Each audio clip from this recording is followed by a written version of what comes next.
अस्सलामुअलैकुम, welcome to student tube. आज के इस लेक्चर में 9th क्लास बायोलॉजी चैप्टर है 5। टॉपिक है हमारा cell cycle, the sequence of changes which occurs between one cell division and the next is called cell cycle. जो sequence of changes हैं जो कि एक सेल की तकसीम से दूसरे तकसीम के दौरान जो सेल में रोनुमा होती हैं वो कहलाता है cell cycle. It has 2 phases, interphase which is the period of non-division and M phase which is period of cell division। जो सेल डिवीजन है इसके 2 फेज होते हैं, यानी कि 2 मरहले होते हैं। एक इंटरफेज होता है, इस मरहले में सेल की जो डिवीजन है वो नहीं होती।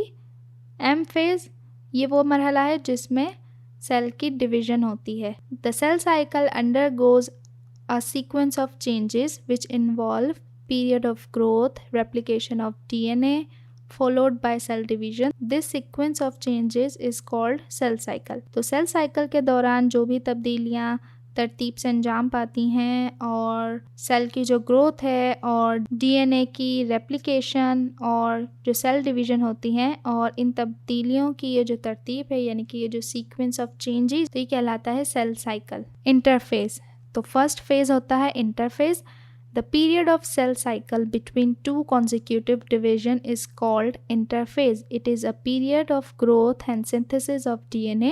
During this period, the cell prepare itself for the M phase. First phase होता है इंटरफेज। 2 मराहिल होते हैं ना, तो पहला मरहला होता है इंटरफेज। अब ये सेल साइकिल का वो हिस्सा है जब 2 सेल की जो डिवीजन है उनके दरमियान का पीरियड है वो कहलाता है इंटरफेज। अब इस मरहले में सेल की ग्रोथ और डीएनए की सिंथेसिस होती है और इसी मरहले में सेल जो है वो नेक्स्ट फेज यानी कि एम फेज के लिए अपने आप को तैयार करता है।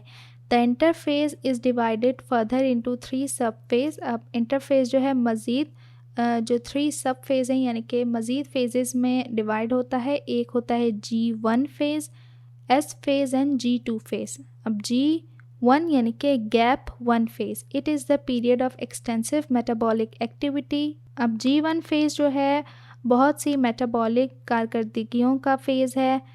In which cell grows in size, specific enzymes are synthesized and DNA-based units are accumulated for the DNA synthesis। अब इसमें सेल का साइज़ भी बढ़ता है और डिफरेंट किस्म के जो एंजाइम्स हैं वो तश्कील पाते हैं और साथ ही जो DNA बेस्ड यूनिट्स हैं वो भी एक्यूमुलेट होते हैं DNA सिंथेसिस के लिए, यानी कि DNA तश्कील देने के लिए जो DNA के जो यूनिट्स हैं वो भी जमा होते हैं। At a point in G1 the cell may enter into a phase called G0 जिसे कहते हैं G0 where cell cycle stop.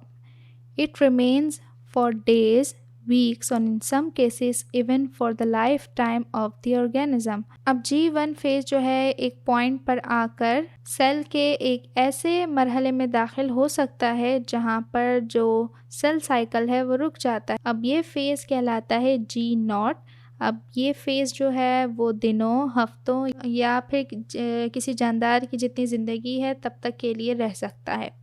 अब S यानी कि synthesis phase. During this phase replication of DNA occurs, as a result of it chromatin material is duplicated. अब synthesis phase के अंदर क्या होता है, DNA की रेप्लिकेशन होती है यानी कि DNA की कॉपी बनती है और इसके नतीजे में क्या होता है, जो क्रोमेटिन मटेरियल होता है वो भी डुप्लिकेट होता है। अब G2 फेज यानी कि gap 2 phase, pre mitotic phase. अब ये फेज जो है वो जो सेकंड फेज है उसके तैयारी का फेज है। The following changes occur during this phase, cells grows in size, cell organelles are replicated in numbers as well as enzymes required for cell division also synthesized during this phase। अब इस phase के दौरान क्या होता है, cell का जो size है वो बड़ा होता है, सेल में जितने ऑर्गेनल्स होते हैं जो कि हम डिटेल में डिस्कस कर चुके हैं वो भी रेप्लिकेट होते हैं इन नंबर्स यानी कि एक तादाद में वो भी कॉपी होते हैं और सेल की डिवीजन के लिए जो दरकार एंजाइम्स हैं वो भी तश्कील पाते हैं। तो ये था इंटरफेस। उम्मीद करती हूँ कि आपको अच्छे समझ आ गया होगा। वीडियो हेल्पफुल रहा हो तो आपने इसे करना है लाइक, शेयर। चैनल पर न्यू है तो सब्सक्राइब किए बगैर मत जाइएगा। मिलते हैं नेक्स्ट वीडियो में, तब तक के लिए अल्लाह हाफिज़।